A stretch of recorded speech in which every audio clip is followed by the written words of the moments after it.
and welcome to my channel. I am Stephanie. This is the week 25, June the 19th through June the 25th, weekly wrap up.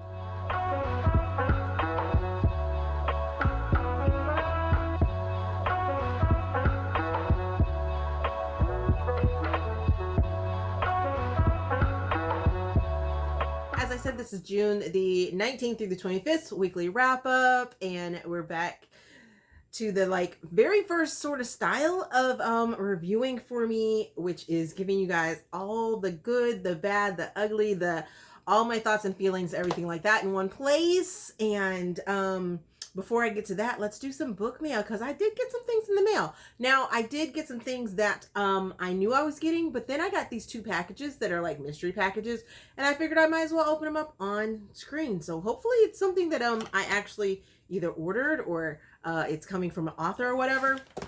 This first package is from the Big Bad, so I do know what this is. I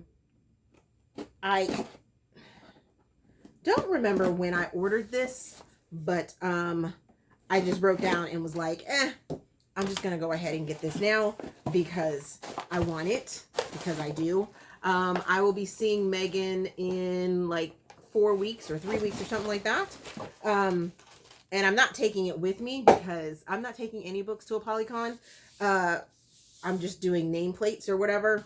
I'm going to have authors sign on nameplates, things like that. But I had to get a copy of A Not So Meet Cute by Megan Quinn. This is the illustrated copy or collection of it, and it has illustrations included in here for some of the key scenes. And I just thought this was super cute. Let's see if I can find a cute one that is safe to put on my channel.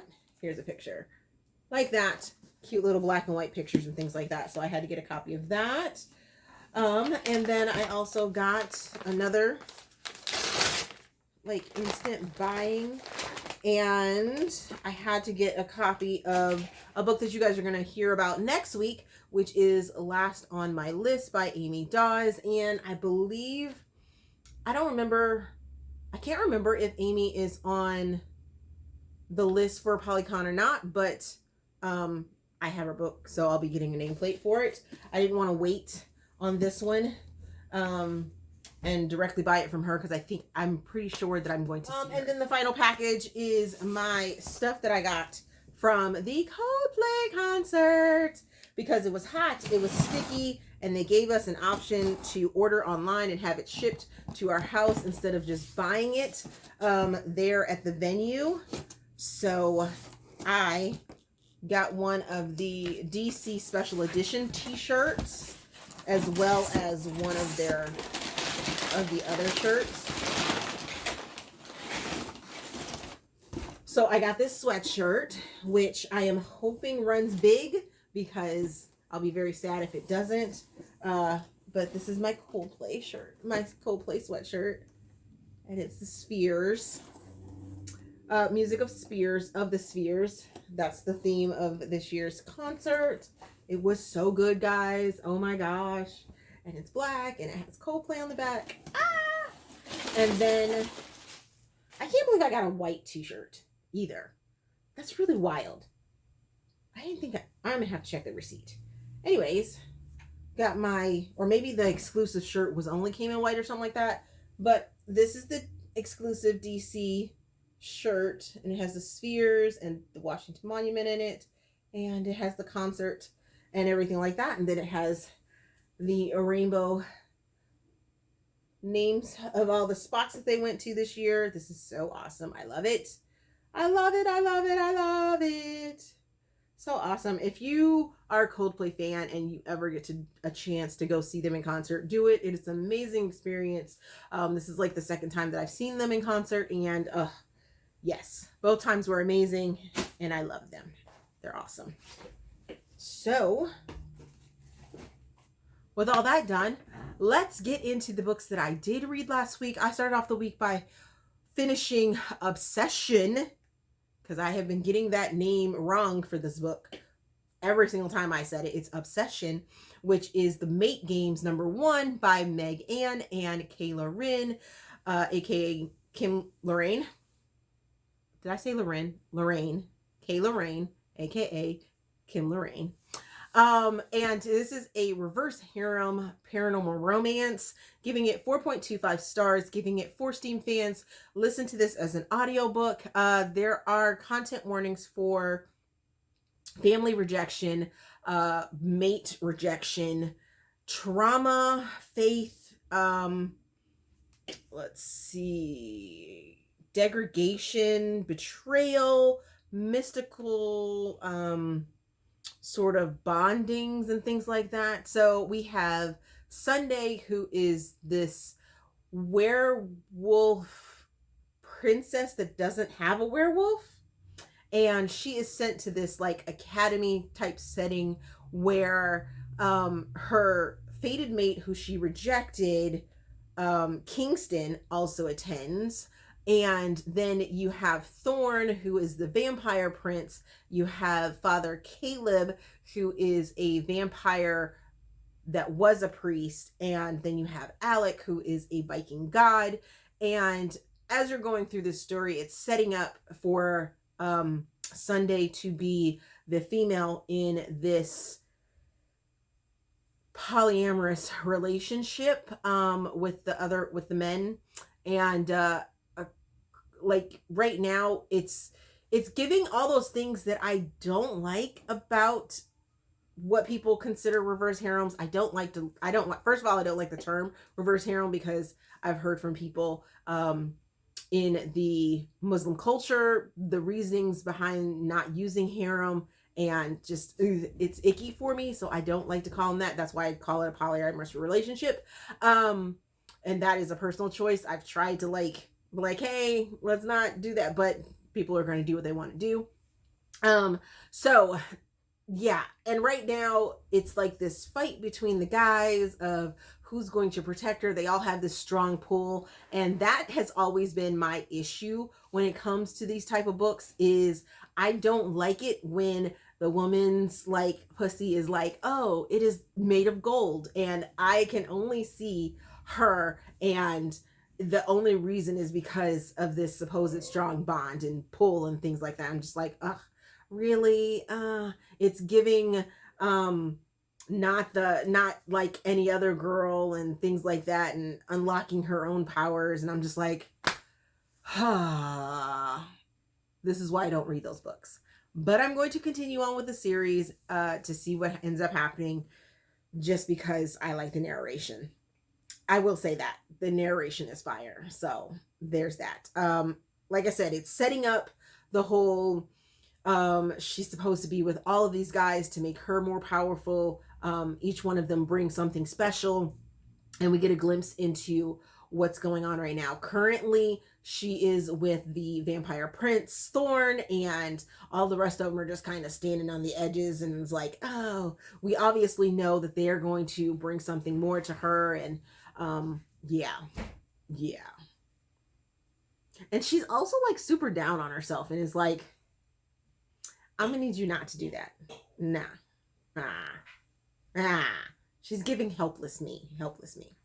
The next book that I finished was Joseph, which is Gideon Brothers number 4 by Nell, placing this in romantic suspense, interracial romance, giving it 4.25 stars, giving it 4 Steam fans.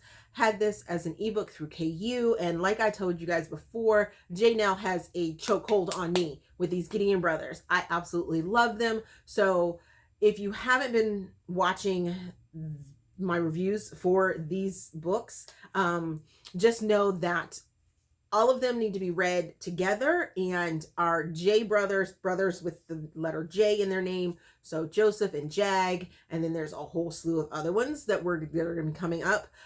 They have white and Maori heritage, and then so you get a lot of like cultural things from there. And then the other brothers that start with the letter A, so Atlas, and then a whole slew of other ones. For books that we haven't gotten yet either, they are white and Irish, and I'm just like, here for it. But in this book we have Joseph and Joyce. Joseph is a former Marine Special Forces, and he's amazing. In construction, he ends up getting kidnapped, and after he like has an accident. So there's an ongoing little bit of a mystery on what's going on there, but him and Joyce come together because oh my goodness, Savvy sends him to the mall or the store or something like that to pick up their hair products because they have this glorious hair. And I'm thinking about using this series to do like a fan casting, similar to what Jess did a while back, and she gave me some inspiration, and I was just like, ooh, I need to like sit down and like do this, right? But Joseph has his hair, and Savvy brought in these hair products, and she's like, ooh, go get me some. There's this new line coming out, and Joyce happens to be the woman that is the owner of the company, and Joseph has a tryst with Joyce before the launch of the product in the mall, in a storage room. Yeah, we start off super hot in this book. And from there, they start to sort of entangle with each other. She wants some certain things to go about. Make sure you're checking the trigger warnings and content warnings, which is after you open the book on e-reader, you go back and check out the trigger warnings because the author puts them in there. But in this one, we have some trauma. Ooh, sorry, guys. We have trauma, we have PTSD, we have a kidnapping, we have a disability rep, disability rep, and we have some rejection going on.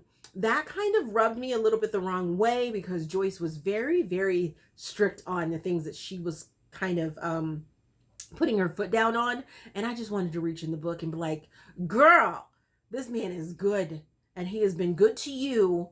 And what's going on? Why is this happening? And then there was this one point where it kind of feels like Joseph is cheating on Joyce, but he isn't.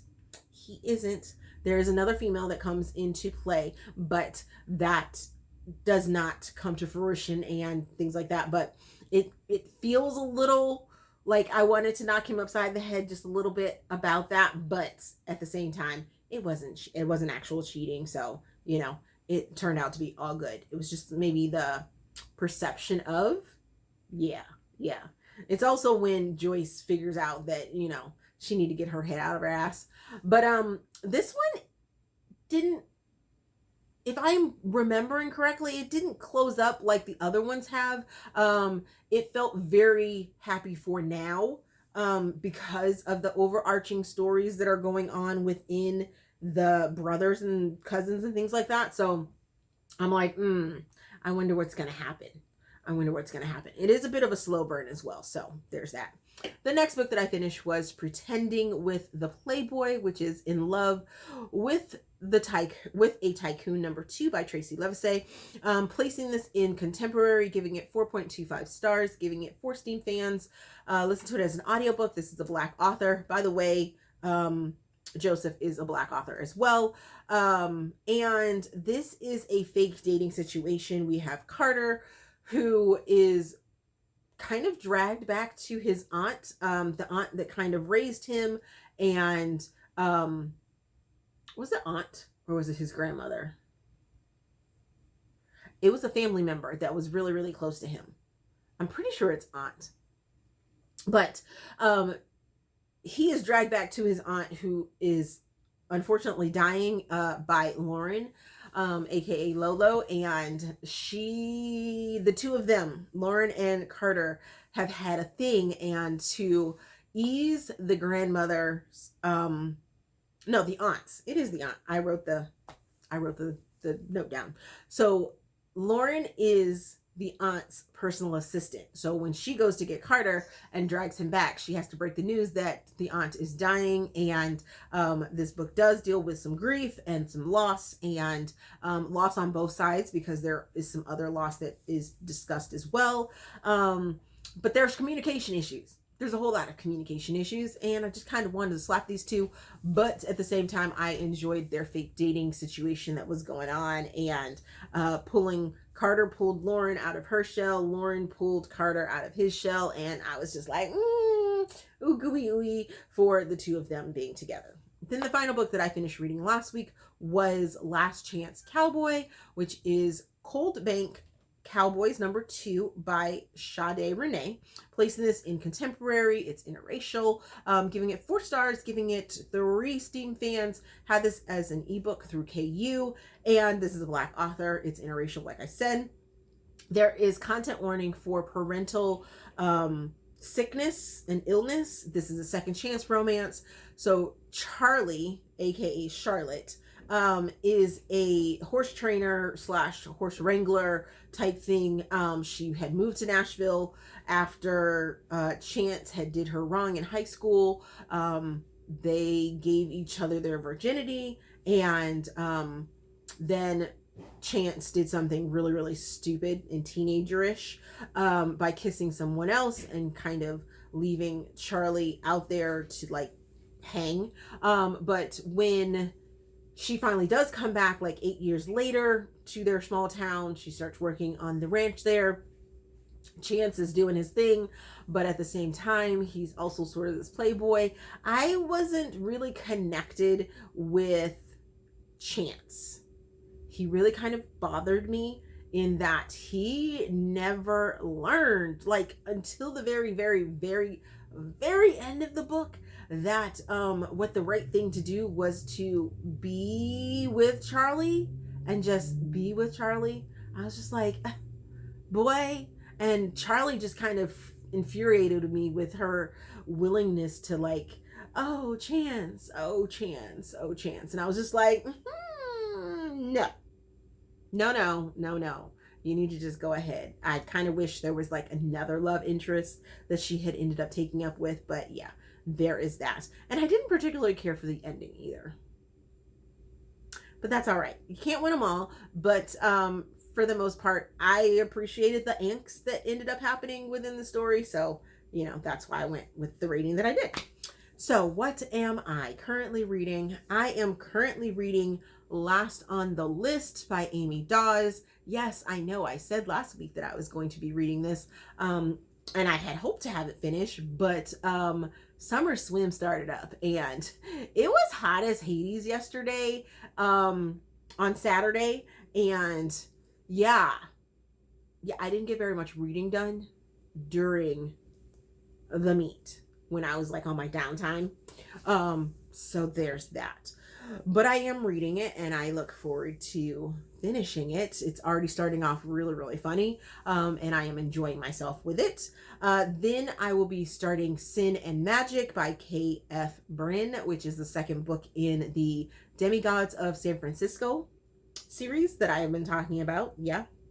Then I will be diving into The Prince's Bride by J.J. McAvoy, which is the second book, part 2, which is the second book in this series, and have that on audiobook. And then I have some Hoopla credits that I need to take care of, which is kind of diving back into the Natasha Matson hockey stories, which are right here, as well as her 2 books that are labeled as dark romance. So I'll be reading those 2 as well.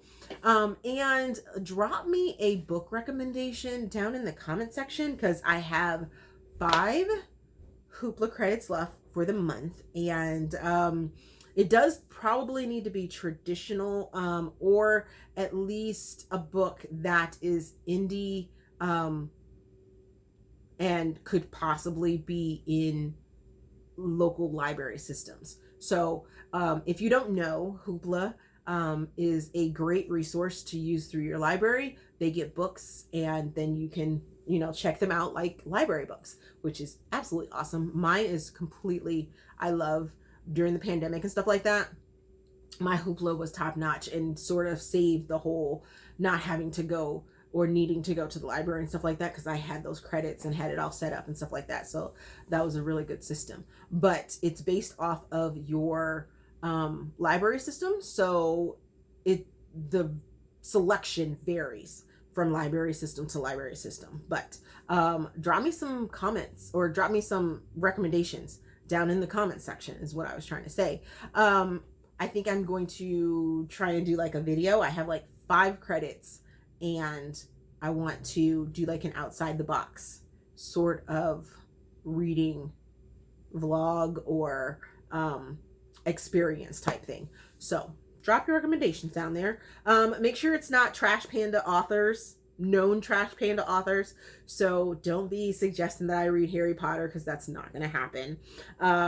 Or any of the other Trash Panda indie authors out there that you know of. Don't suggest them, because if I find out that I read a Trash Panda author, I will be kind of mad.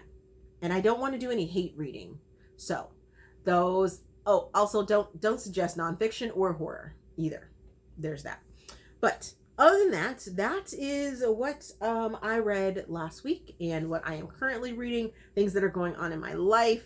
My kid, yeah, it took me for like $25 this weekend because he dropped time in pretty much everything he swam in. Whew, what am I to do? But that's okay, because he's going to Florida again this year. So that's a plus. That's a plus. That's always a good thing. As always, if you enjoyed this video, please give it a big thumbs up, subscribe to the channel. Also, there is a feedback form down in the description box so you guys can help me improve my channel. My 7-year books anniversary celebration form is down there as well, as an author suggestion for Let Me Introduce You series is down there. The author interest form for Let Me Introduce You series is down there. This video is coming out on Thursday, so make sure you go check it out. Check out American Royalty, which releases on Tuesday. We do discuss it in that Let Me Introduce You video, so that should be fun. Other than that, I think I am just rambling at this point in time. So I will see you guys in another video. Bye.